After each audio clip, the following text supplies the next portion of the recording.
సంఘస్థులకి, కుటుంబ సభ్యులకి అందరికీ మా వందనాలండి. ఈరోజు క్రిస్మస్ వేడుక ఇంత ఘనంగా జరిపించుకోవడానికి కేవలం దేవుని కృపతోనే జరుగుతుందండి ఇదంతా. అసలు మేము ఈ క్రిస్మస్ ఇలా జరుపుకుంటామని అనుకోలేదండి. 2 years బ్యాక్ శాండీకి చాలా అనారోగ్యం చేసిందండి. అయితే 6 నెలల పాటు ఎప్పుడు రాత్రి అయిందో ఎప్పుడు పగలైందో కూడా మాకు తెలియలేదు. అలా అలా ఉండిపోతే చాలా సీరియస్ అయిపోయిందండి. పుట్టపర్తి కూడా తీసుకెళ్ళాం. అక్కడ కూడా దానికి ట్రీట్మెంట్ లేదని చెప్పారు. సరే అని చెప్పి మేము వస్తే మా ఫ్రెండ్ దేవుని బిడ్డండి, మా ఫ్రెండ్ లక్ష్మి అని చెప్పి దేవుని బిడ్డండి తను శామ్యుల్ని చూడడానికి వచ్చింది. వచ్చి శామ్యుల్ని ఫస్ట్ బియ్యం తిన్నాక శామ్యుల్ పుట్టాడు, నువ్వు దేవుడికి అప్పగించుకో, దేవుడే లేవనెత్తాడు అని చెప్పి ఏ డాక్టర్కి చూపిస్తే తగ్గుతుందో కూడా తనే చెప్పిందండి. తనని తీసుకొని తన సలహా తీసుకొని మేము శాంపుల్ ఆ డాక్టర్ గారికి చూపించడం జరిగిందండి. ఆ డాక్టర్ గారు హైదరాబాద్ నిమ్స్కి చూపించి అంతా దేవుని కృపతో జరిగిందండి. అసలు ఆ డాక్టర్ గారు చెప్పడం ఏంటంటే 5 సంవత్సరాల వరకు తగ్గదని చెప్పారండి. దేవుని కృపను బట్టి 6 నెలల్లోనే తగ్గించాడండి. చాలా అసలు మేము ఇలా అని అనుకోలేదండి. ఎందుకంటే 6 నెలలు ఎలా రాత్రి అయిందో ఎలా పగలైందో కూడా తెలియదండి. భోజనం తిండి అసలు ఏమీ లేదండి. మాకు అన్నీ ఉన్నాయి కానీ తినలేకపోయేవాళ్ళమండి. చుట్టాలు అందరూ అస్తమాట వీళ్ళకి డబ్బులు ఎక్కువైపోయి హాస్పిటల్ చుట్టూ తిరుగుతున్నారని కొంతమంది అనుకునేవారండి. అయితే ఆ టైంలో బాబుకి బయట ఐటమ్ ఏం పెట్టద్దు అనేవారండి. అన్నీ ఉండి కూడా నేను అంటే బాబుని వదిలి నేను అన్నం వండుకొని ఇంటికి అన్నం వండుకొని రావాలంటే నాకు చాలా బాధ అనిపించేది. ఎవరికైనా చుట్టాలకు ఫోన్ చేస్తే బాబు మట్టికి తీసుకెళ్ళమంటే చాలా మట్టికి తెచ్చారండి అందరూ. కానీ తర్వాత ఇంకా అడగాలంటే మాకే సిగ్గేసినా కూడా అడిగి డబ్బులు ఉండి కూడా అంటే బయట ఐటమ్ కొని పెట్టకూడదు అని చెప్పి నేను అందరిని అడిగితే ఆ టైంలో మా చెల్లి, మా తమ్ముడు వాళ్ళు, మా అమ్మగారు ఇంకా అందరూ మా తోటికోళ్ళు తెచ్చేవారండి. అలాంటి పరిస్థితుల నుంచి మేము ముగ్గురం కలిపి భోజనం తింటామా లేదా అని నేను చాలాసార్లు బాధపడదండి. అలాంటిది దేవుడి కృపతో ఈరోజు మేము ముగ్గురు కలిసి ఆనందంగా భోజనం చేస్తామండి. ఆ సంవత్సరం అంతా అలా గడిచిపోయిందండి. తర్వాత మాకు దేవుడు అంటే ఇష్టమే, నమ్మకమే, కానీ అసలు దేవుడిని ఎలా ప్రార్థించాలో ఏంటో కూడా మాకు తెలియదండి.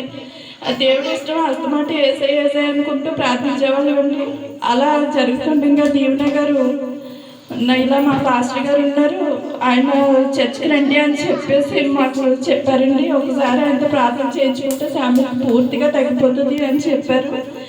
సరే అని చెప్పి ఆ చర్చికి ఒకసారి లాస్ట్ ఇయర్ క్రిస్మస్కి వెళ్ళామండి. వెళ్ళినప్పుడు అంటే ముందు ఫోన్లో ప్రార్థన చేయించుకున్నాం, తర్వాత చర్చి చూద్దామని చెప్పేసి ఒకసారి రండి అని చెప్పి దేవుని గారు పిలవడం జరిగింది. ఇంకా ఆ నిమిషం నుంచి దేవుడిని ఎలా ప్రార్థించాలో ఆత్మీయ పరంగాను ఆర్థిక పరంగాను నాకు తల్లి తండ్రి లేరండి. అంటే అమ్మ ఒక 1 year క్రితం చనిపోయారు. అప్పటి నుంచి నాకు తల్లి తండ్రి లేరు, తోడబుట్టిన అన్న తమ్ముడు కూడా ఎవరు లేరండి. అయితే మేమందరం ఆడపిల్లలు. అలా మేము ఇదివరకు ఏదైనా వస్తే మా అమ్మగారికి చెప్పుకునేవాళ్ళం. ఈ సంవత్సరం నుంచి జాషువా జనరేషన్ ఇంటర్నేషనల్ మినిస్ట్రీకి వెళ్ళడం మొదలు నుంచి మాకు ఏ చిన్న సలహా అయినా, ఏ చిన్న బాధ అయినా, కష్టమైనా, సుఖమైనా అంత పాస్టర్ గారికి చెప్పడం జరుగుతుందండి. ప్రతి విషయంలోనే కూడా ఆయన ఎంతో ఓపికగా మాకు సలహాలు ఇచ్చి దేవుని ఎలా ప్రార్థించాలి అని చెప్తున్నారండి. ఈ సంవత్సరంలో మేము పొందుకోలేని కార్యాలు ఏమండి, ఏదనుకుంటే అది పొందుకున్నామండి. అలాగే ఆత్మీయ పరంగాను కూడా మేము చాలా మనశ్శాంతిగా ఉన్నామండి. ఇదంతా దేవుని కృప అని చెప్పి దేవుడే మమ్మల్ని ఈ రూపంలో మమ్మల్ని ముందుకు నడిపిస్తున్నాడని చెప్పి మేము అందరూ తెలియపరుస్తున్నానండి. అందరికీ ఈ చిన్న సాక్ష్యం దేవుడు దీవించుగాక. హల్లెలూయా. చూడండి కదా, మరి సహోదరి జీవితంలో భయంకరమైన పరిస్థితులు మన దగ్గరికి రావడం జరిగింది. నేను వారికి చేసినల్లా ఏం కాదు, ప్రార్థన చేయడం, వాక్యం చదవడం, రెండే నేర్పాను. మరి బైబిల్లో ఉంది, బలి అర్పించుట కంటే మాట వినడ శ్రేష్టం. మరి పిల్లరా, మరి అన్నగా జాన్ గారు కావచ్చు, మరి సహోదరి హన్న గారు కావచ్చు, తమ్ముడు శామ్యుల్ కావచ్చు, ముగ్గురు కూడా ప్రారంభ స్థాయిలో మరి చాలా హెల్త్ విషయంలో, సమాధాన విషయంలో కష్టపడి ఆదాయం ఆ మిగలలేని విషయంలో రావడంతో ఒకటే చెప్పాను. అన్న అయితే ముఖ్యంగా నాకు జాన్ గారు అంటే చాలా గౌరవం. పిల్లరా, ఏది చెప్పినా వారి వయసులో నాకంటే పెద్దవారు, అనుభవంలో పెద్దవారు అయినప్పటికీ పిల్లరా ఒక గురువు గారు లాగా నన్ను ఎప్పుడు అనేవారు, మీరు మా గురువు గారండి అని. హల్లెలూయా. మరి వయసు కాదు, కేవలం అనుభవానికి ఇస్తారు పిల్లరా. ఏ మాట చెప్పినా సరే పాస్టర్ గారు సరే సరే. బైబిల్లో దేవుడికి ఏం కావాలి? ఇదే కావాలి. నువ్వు లోబడ్డవే కావాలి. నువ్వు దేవుడిని విధేయత చూపిస్తున్నావా లేదా? బైబిల్లో దేవుడికి విధేయత చూపించిన వాళ్ళు దేవుడు ఎక్కడ తీసుకొచ్చి పెట్టాడు తెలిసే పిల్లరా? ఎత్తైన స్థానంలో పెట్టాడు. హల్లెలూయా. ఎగ్జాంపుల్ దావీదు, సౌలే. దావీదుని దేవుడు 2 రాజ్యాలకి రాజు చేస్తే సౌలుని అట్రఫ్లాప్ అయిపోయింది సౌలు జీవితం. కేవలం దేవుడు చెప్పిన మాట వినలేదు. మరి వీరి జీవితంలో భయంకరమైనటువంటి హెల్త్ ప్రాబ్లంతో అన్న బాధపడుతున్నప్పుడు పిల్లరా వీరి కుటుంబంలో ఫస్ట్ మొదటిగా ఒక శనివారం నాకు బాగా గుర్తు. ఒక శనివారం అడుగు పెట్టినప్పుడు తర్వాత వారి జీవితంలో పిల్లరా మరి ఈ సహోదరులు భయంకరమైన ఒక బలహీనతతో బాధపడినప్పుడు మరి ప్రార్థన చేసి చెప్పారు ఒకటే, అన్న మీరు నిజంగా ప్రార్థన చేయండి అన్న, 7 రోజులు ప్రార్థన చేయండి, తప్పకుండా దేవుడు కార్యం చేస్తాడు అన్నా లేదా? 7 రోజులు అన్న. 6 రోజులు చేశారు. తర్వాత ఫోన్ చేసి మాస్టర్ గారు ఏం తగ్గలేదండి అన్న. తగ్గలేదు కదా, ఈ రోజు నిజంగా మొరపెట్టండి, చెయ్యపోతే మీరు కంట్లోంచి కన్నీరు రప్పించి మొరపెట్టండి, దేవుడు చెయ్యపోతే నన్ను అడగండి అన్నారు. వెంటనే మొరపెట్టారు. వచ్చిందండి. హల్లెలూయా. వితిన్ సెకండ్ లో బైబిల్ నాకు నిజముగా మొరపెట్టు వారికి నేను సమీపముగా ఉన్నానన్నాడు. హల్లెలూయా. అలాగా ఈయన విషయంలో అద్భుతం జరిగిపోయింది. తమ్ముడు విషయంలో, స్టడీ విషయంలో చాలా సమస్యలిపోయిన అనుభవం. ఇక నా జీవితంలో విజయం లేదు అనుకునే సమయంలో తమ్ముడు కూడా ఒకటే చెప్పాడు, తమ్ముడు ప్రార్థన చేయడం మొదలుపెట్టు, వాక్యం చదవడం మొదలుపెట్టాను. చేయడం మొదలు పెట్టావా లేదా? పిల్లరా ప్రార్థన చేయడం నేనేం నేర్పలా, నేనేమీ చేయలే, కేవలం ప్రార్థన చేయడం వాక్యం చదవడం చేయడం మొదలు పెట్టాడు.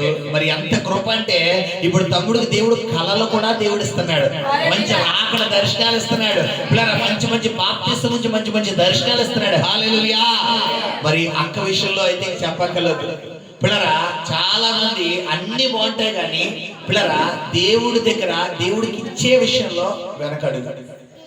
బైబిల్ చెప్తుంది బలి అర్పించుట కంటే ఎంత తగ్గింపు అంటే పిల్లరా. మరి నేను పులిపేట మీద నిలబడి చెప్తున్నాను పిల్లరా, వారు కష్టపడిన కష్టాజీతంలో మరి 10వ భాగం దేవుడి సన్నిధికి ఎలా తీసుకొస్తారంటే రూపాయలతో సహా. రూపాయి మనం రూపాయి ఇస్తామా? చిల్లర ఇస్తాం అనమాట. 200 300 పర్వాలేదులే అంతే ఎందుకండి. రూపాయితో సహా. ఈ నమ్మకాన్ని ఎవరు చూస్తున్నారు? దేవుడు చూస్తున్నాడు. హల్లెలూయా. ఈ 3 టికెట్లు ఎవరి అకౌంట్లోకి పడతారు తెలుసా? వెనకాల ఒక సహోదరు కూర్చోండి, దీవెనగా ఆవిడ అకౌంట్లో పడతాడు. హల్లెలూయా. ఆవిడ ఆఫీసులో పనిచేస్తున్న సహోదరి, ఈ సహోదరి పిల్లలు మరి గమనించండి. నువ్వు పని చేస్తున్న దగ్గర, ఉద్యోగం చేస్తున్నారా, మనకి ఎందుకులే అనుకుంటే అన్నీ పోతాయి. మరి ఆవిడ అలా అనుకోలేదు.